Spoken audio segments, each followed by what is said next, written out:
Depuis le XVIe siècle jusqu'au seuil du XXe, le rayonnement et la domination de l'Europe sur le monde n'ont jamais cessé de progresser. Cette suprématie sort affaiblie du premier conflit mondial qui voit émerger dans la plupart des colonies des idées d'émancipation. La Seconde Guerre mondiale fait définitivement perdre aux puissances coloniales le capital de prestige acquis bien souvent par la force. En outre, les deux grands vainqueurs de la guerre, soviétiques et américains, sont hostiles au fait colonial. Les premiers qui prônent la révolution mondiale se présentent comme des champions de l'anticolonialisme. Les seconds défendent le droit des peuples à choisir leur forme de gouvernement. En 1945, le principe de la décolonisation de l'Inde est acquis. En septembre de la même année, le leader communiste indo-chinois Ho Chi Minh proclame l'indépendance du Vietnam. En Indonésie, les indépendantistes menés par Sukarno font de même au moment de la capitulation du Japon. Les puissances coloniales rejettent toute idée d'émancipation et restent convaincus que la perte de leur colonie signifierait la fin de leur statut de grande puissance.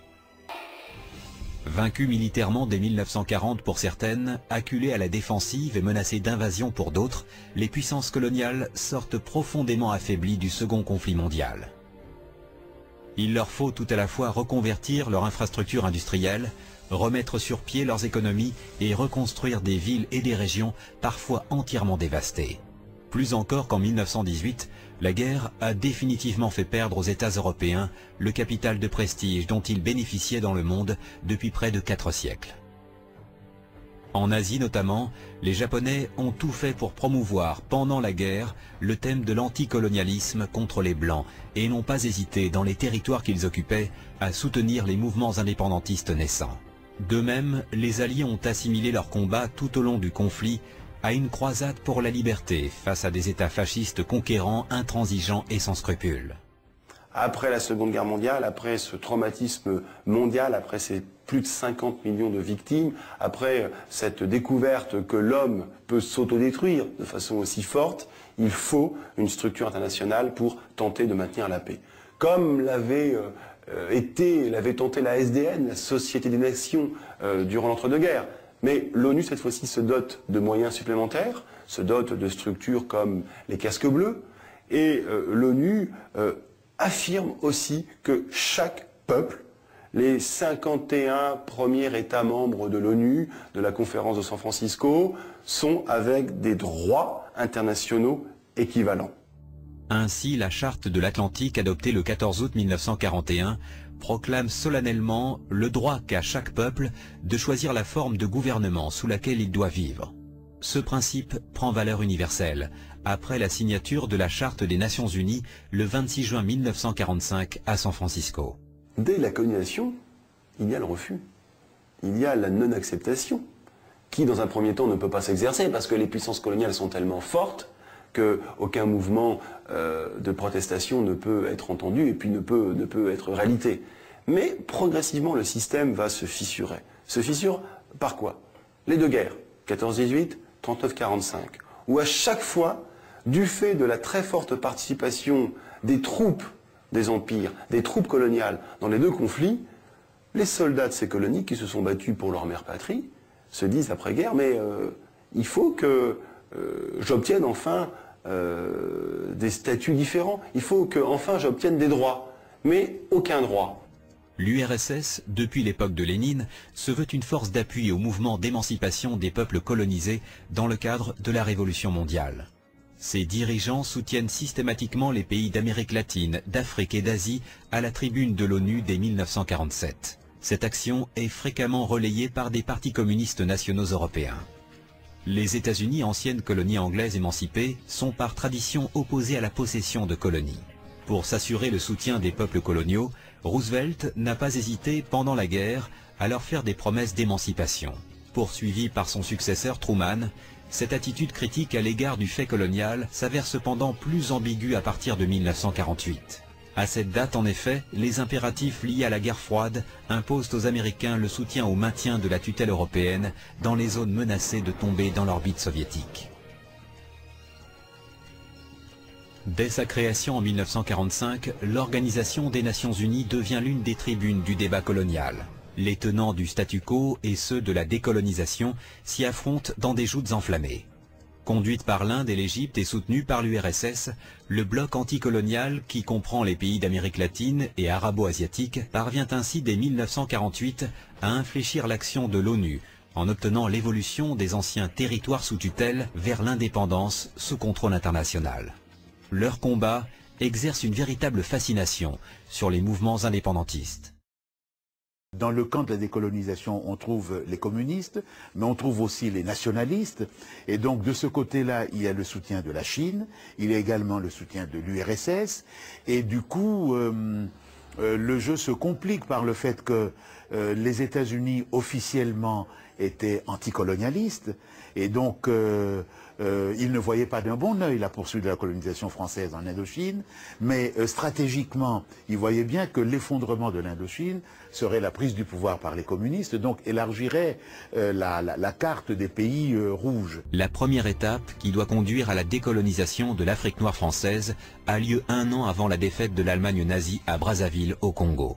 C'est le chef de la France libre, le général de Gaulle, qui la convoque.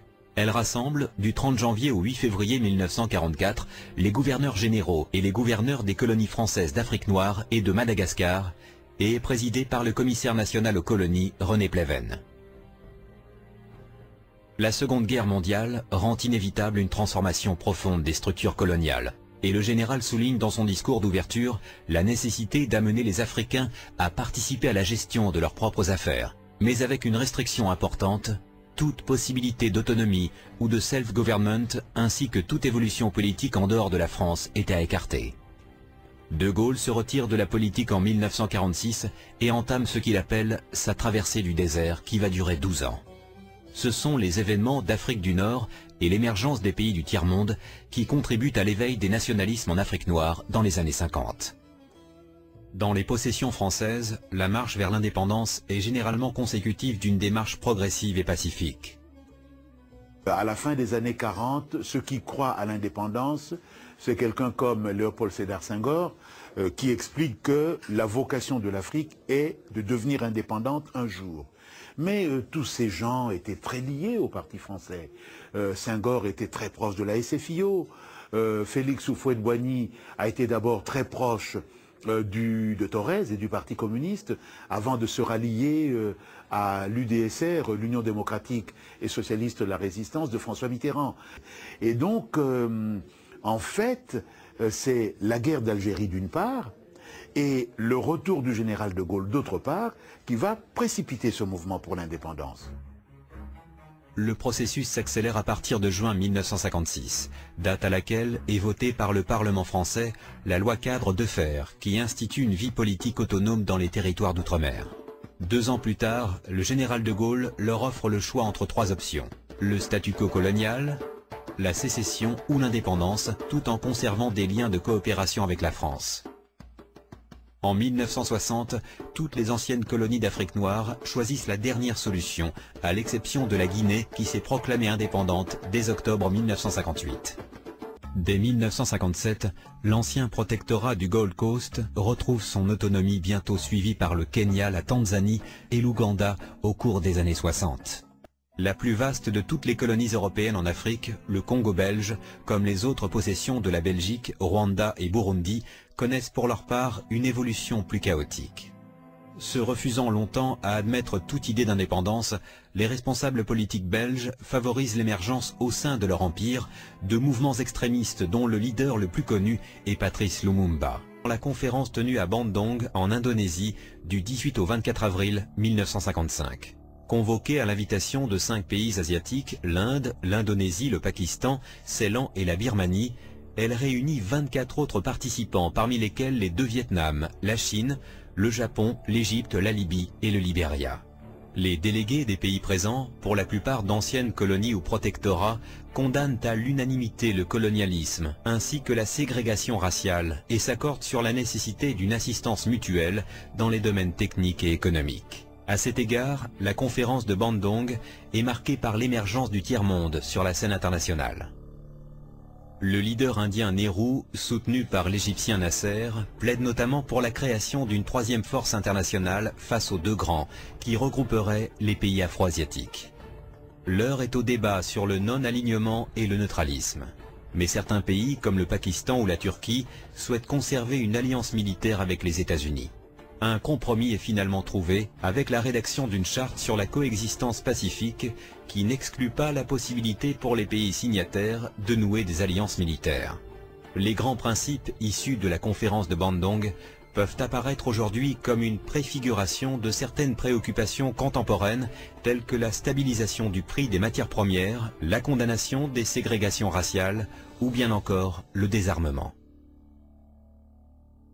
On commence à comprendre là ce que M. Védrine exprime un jour dans un propos. Il y a 1 milliard d'Occidentaux et 5 milliards d'autres êtres humains. Il faut en tirer la conséquence.